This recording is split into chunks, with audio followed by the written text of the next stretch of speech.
Sejak engkau mendua. Assalamualaikum warahmatullahi wabarakatuh.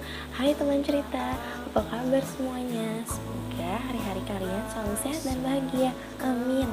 Ya, teman cerita, di sini kita bakal berbagi cerita dan curhatan-curhatan dari teman-teman semua. Semua cerita dan curhatan kalian bisa dikirim melalui email ataupun DM Instagram kita di @karena-kita-punya-cerita. Dan malam ini aku bakal nemenin kalian semua dengan segmen Cuka, curhatan kita. Udah ada beberapa cerita yang masuk ke email dan DM Instagram kita nih. Nah, malam ini tema dari Cuka kita adalah jagain jodoh orang. Sedih gak sih teman cerita kalau kita semua ngejalin hubungan bertahun-tahun, keluarga satu sama lain sudah saling mengenal, sudah dekat, apalagi sudah merencanakan pernikahan, tapi harus putus atau ditinggal gitu aja. Apa sih yang kalian bakal lakuin kalau ngalamin itu semua? Kalau menurut aku sih, bangkit. Karena dunia gak berhenti, say, walaupun kalian udah gak sama dia lagi. Malah, menurut aku, kalian diselamatkan dari hal yang tidak diinginkan nantinya jika kalian menikah. Bener gak sih?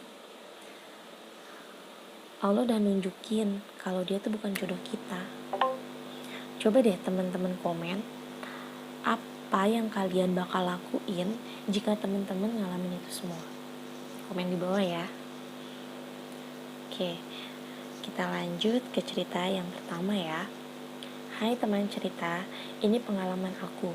Aku pacaran sudah 8 tahun. Dari kita SMA, kuliah, dan sama-sama kerja. Kita saling support satu sama lain. Bahkan kita sudah sama-sama dekat dengan keluarga masing-masing. Orang tua kita pun sudah saling dekat dan saling mengunjungi. Setiap momen-momen tertentu, sering banget kita makan bareng sama orang tua kita masing-masing. Sampai hari itu datang. Dia pindah ke kantor cabang yang ada di Bandung. Dan akhirnya kita LDR, Surabaya, Bandung. Tapi ini bukan LDR yang pertama. Waktu kuliah pun kita LDR. Aku Surabaya dan dia di Jogja. Semua itu baik-baik saja. Bahkan ketika bertemu kita saling kangen-kangenan. Dan akhirnya aku tersisih oleh HRD di tempat kerjanya dia. Ya, dia cantik, putih, terlihat cerdas dan mapan. Dia pun mengakhiri hubungan kita dengan alasan aku overprotective. Dia ngerasa terkekang dengan komit kita untuk saling berkabar. Aku kekanak-kanakan dan katanya aku belum kenal dia seutuhnya. Ya, mungkin 8 tahun ini aku hanya ada di zona nyaman yang buat dia bosan.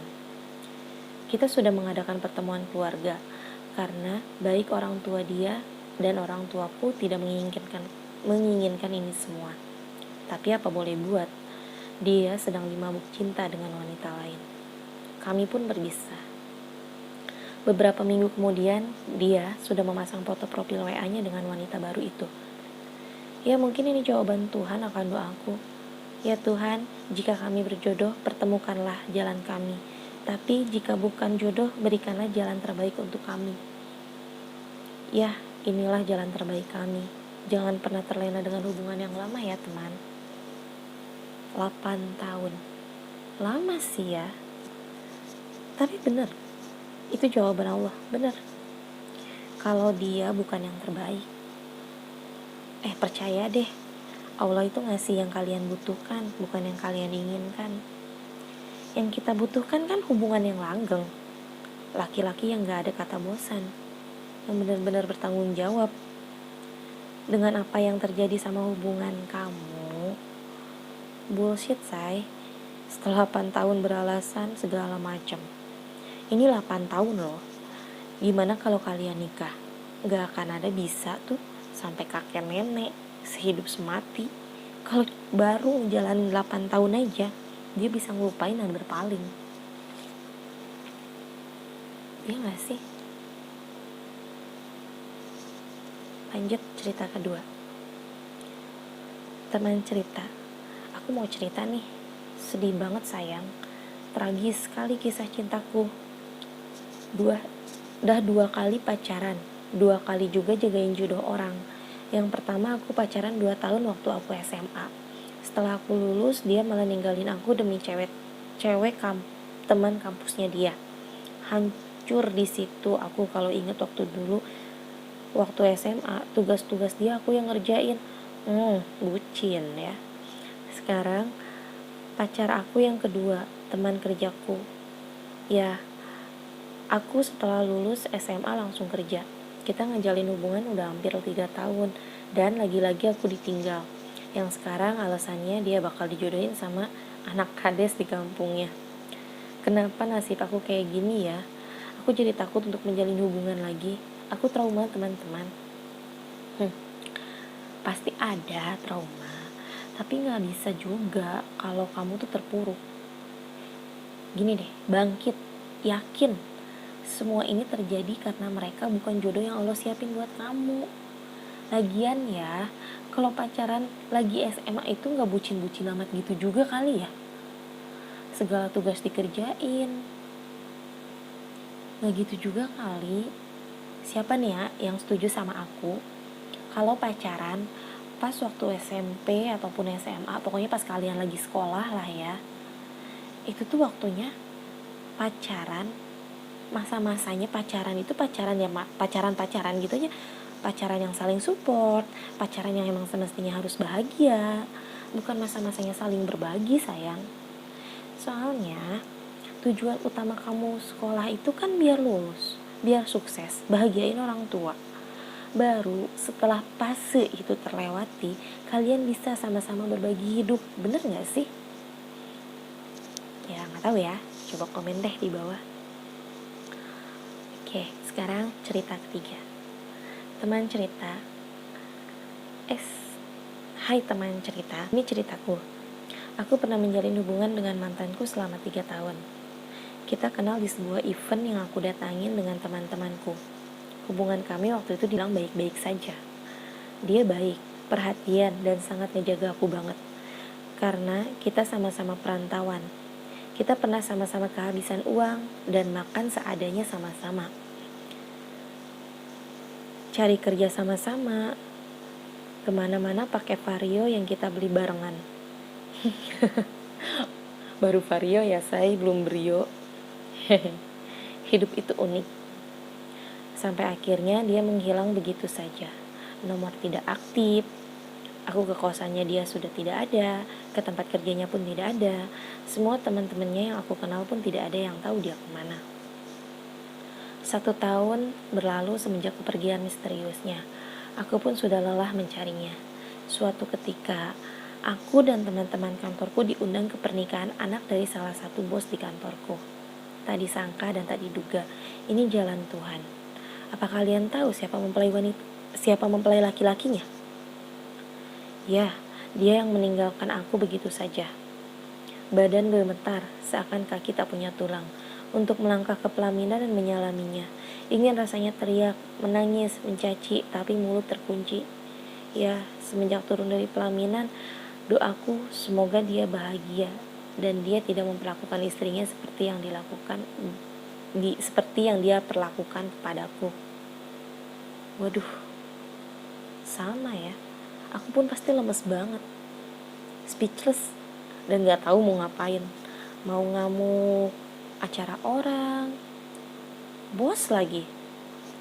Mau nangis, ntar orang lihat ngerasa aneh. Mau lari juga gimana. Rasanya tuh pengen jambak ya. Tapi ya gak bisa. Jangan sedih sayang. Suatu saat nanti kamu bakal bersanding dengan orang yang tepat. Rencana Allah itu baik. Yakin deh. Lanjut ke cerita keempat. Hai teman cerita, aku pernah pacaran 3 tahun.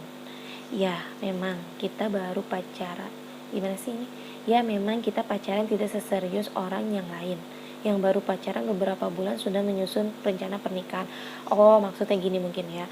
Ada beberapa orang nih yang baru juga beberapa bulan pacaran tapi udah ngerencanain buat nikah, ngerencanain ini itu, atau ngejalanin hubungan yang lebih serius, ngenalin ke orang tua atau gimana gitu mungkin ya. Tapi kalau dia tuh enggak kayak gitu.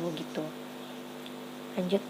Kita sih enggak, kita sih enggak, semua mengalir apa adanya aja, dan kita pun masih menikmati masa-masa muda kita.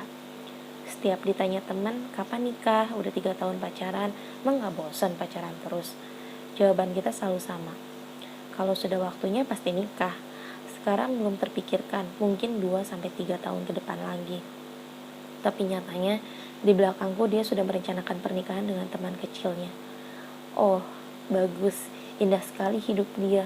Hahaha. Sakit, sumpah ternyata. Dia anggap aku 3 tahun ini apa? Gini nih ya, gini. Kapan nikah? Belum ada niatnya ya. Belum ada niat nikah sama kamu. Tapi niatnya sama orang lain. Makanya buat teman-teman semua, jangan mau enggak jelasin hubungannya. Jangan percaya sama kata-kata tanggung jawab di bawah ketidakpastian. Sakit, say. Sesek deh. Gimana coba? Terus dianggapnya kita cuman pelarian gitu. Jangan mau. Kira apaan? Iya gak sih? Oke, lanjut cerita terakhir ya. Cerita ke-5. Aku pacaran memang baru 2 tahun, tapi kita sudah menjalin hubungan layaknya suami istri. Kita tinggal di apartemen bareng, berangkat kerja bareng. Setiap liburan aku sudah selayaknya ibu rumah tangga. Cuci setrika bajunya, memasak buat dia. Ya, begitulah. Aku pernah ngebahas tentang pernikahan sama dia, tapi dia bilang, suatu hubungan itu tidak terpatok oleh satu status. Kita sama-sama cinta dan sama-sama nyaman. Kenapa harus meributkan satu status? Ya memang, mungkin karena kita pun berbeda kepercayaan. Ya, aku pun menjalaninya dengan nyaman. Tapi ternyata ketika maminya meninggal, dia menjalankan prosesi pernikahan dengan wanita yang sudah dijodohkan oleh keluarganya dari 4 tahun yang lalu. Dan dia gak mau. Karena maminya menitipkan pesan sebelum meninggal, apabila dia meninggal dan cowokku belum menikah juga, maka dia harus menikah di depan jenazah maminya sebelum dikremasi. Aku yang mengantar ke situ hanya bisa menangis dan menahan marah. Aku menyaksikannya sendiri dengan mata kepalaku. Setelah itu terjadi, awalnya dia masih pulang ke apartemen.